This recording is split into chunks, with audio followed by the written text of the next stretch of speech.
Hello, hi. So I'm taking you out today because I am doing the horsebloggers vlogging challenge. So I've got questions that I'm going to answer and I'm going to take you out on the road. I'm going to go and ride Jack today. So I'll take you out and answer these as I go. I've actually got two lots of questions. So Emily Mumford from Inkpot and Press, she gave me questions, and Deborah Nicholas from horsewisdomblog.com, which was a new blog to me, which I'm really enjoying. So take a look at that one. So let's do first question. Emily Mumford says, what got you into horses? Well, I come from a very horsey family. My granddad was a racehorse trainer, my dad was a jockey, my aunt is Kelly Marks, intelligent horsemanship. So everyone's kind of horsey, but my mum tried to keep me away from it. So I did ballet classes and cooking classes, and I have grade 1 of basically every instrument there is. But she gave in when I was 12, and Monty Roberts came to the country and wanted someone to show that it wasn't only American Californian cowboys that could talk to horses. A very small schoolgirl could do it too, and it kind of got me hooked. So that's how I got into horses. And Deborah's first question is, what advice would you give to an equestrian thinking of starting a blog? I don't really feel like I'm at the advice stage yet. I'm definitely still working it out. But if you want to do a blog, do it. I think there's so much to gain from everyone just writing. If you love to write and you love to share your knowledge, share it, because if one person reads it and it makes a difference to them or helps them out in a tricky time, I think that's really beneficial.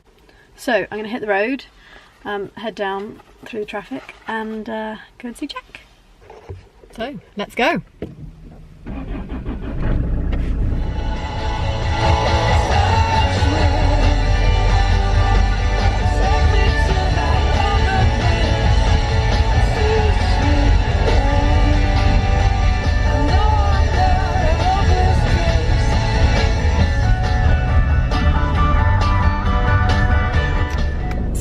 On a side note, fellow vloggers, I'd love to do the whole chatting as you drive along, cool shots.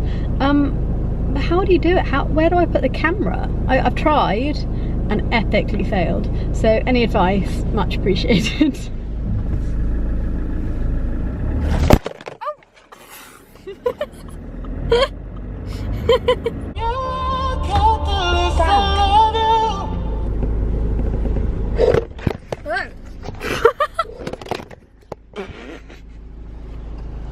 So I have just got to the yard. The other thing about vlogging I'm finding is that the people who arrive at the yard as I'm doing this, I look a little bit odd. But I'm embracing it, I'm going with it. So question number 2. If there's one thing you could change to make life easier right now, what would it be? I think, quite sadly, I think health. I think I've always taken it a bit for granted, and my chocoholic waves have come to bite me a little bit. And my liver and pancreas are supposedly not very happy about it. So I'm having to really sort myself out health-wise. I've actually sat here with my healthy snack here. Who would have thought? Not as good as Cadbury's Dairy Milk, just putting it out there. And I think confidence is a huge thing at the moment. I'm writing a lot about it on my blog, so if anyone struggles with confidence, I'm trying to be really honest about my journey with that. My most recent one was all about the power of breathing out and empathy. So I've been doing a lot. Actually, vlogging today, I found, is kind of a good distraction. I'm not overthinking things so much because I'm kind of focusing on this. I'm not overthinking the whole you're going to ride. Is if you could change one thing in the horse industry, what would it be? Oh look, there's a massive lorry just about to come in. Here we go. So I think he's staying there for a bit. It would be sticks.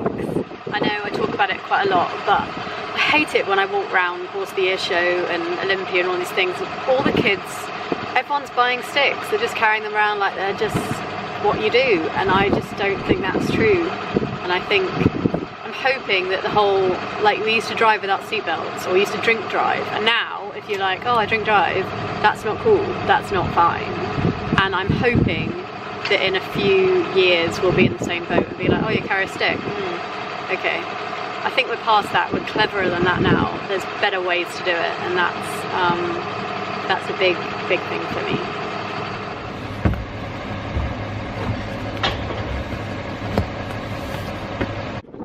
Right, trudging to the field to get the boy. I'll answer the next question. Both of you actually, Emily and Deborah, both asked me why I started a blog, what was my inspiration, and what did I hope to achieve by it.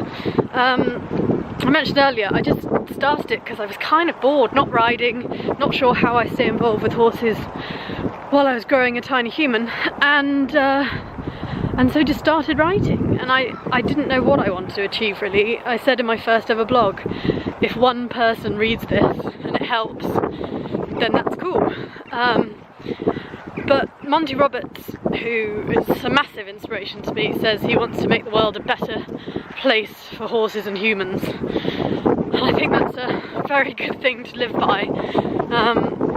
So I kind of think if my blog can make a few people think a bit differently about horses and make their world a better place, then maybe that's a bit of an over-the-top ambition. But you never know.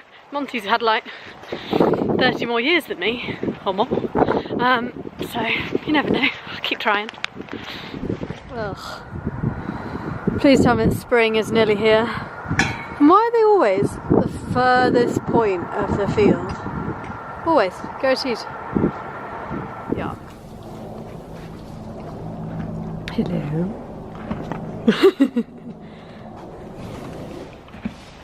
Right, if I could go back 10 years and give advice to my younger self, what would it be?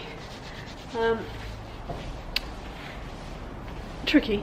I think I've always struggled with, you know, be yourself. Everyone always gives you the advice of be yourself, and I always struggled with that because I wasn't really sure who that was. I think I became a bit obsessed by being myself. I think I've kind of worked it out now, but I'm 32, so I should have probably worked out who I am by now.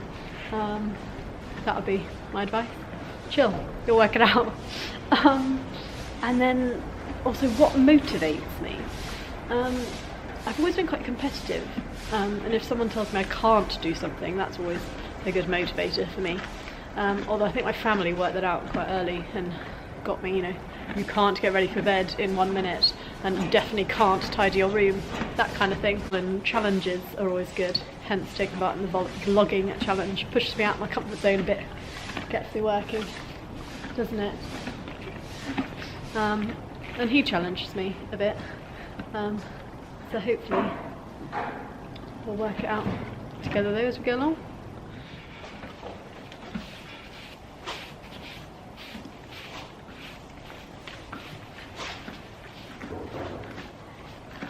So the last couple of questions, Facebook, Instagram or Twitter, and why? I started on Facebook, I'm a big Facebook fan, but Instagram is my new addiction, literally.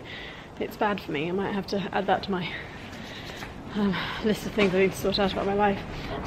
And then the final question, what are my goals in the equestrian world? I'm not sure I've got any clear goals. That's quite bad, isn't it? I want to get my children's book published that I'm writing. I want to write more for magazines, and this person, I'd like to sort myself out and get out competing with him if I can. But I'm kind of quite open to my riding goals at the moment. I'm not sure where I'll be in 10 years with the riding, but just working it out and hopefully sharing it with you guys on my vlog as I go through all the ups and downs of horsiness. I just go one step at a time. So today I'm just going to brush, and then I'm just going to tack up, and then I'm just going to go into the school and literally take it one step at a time.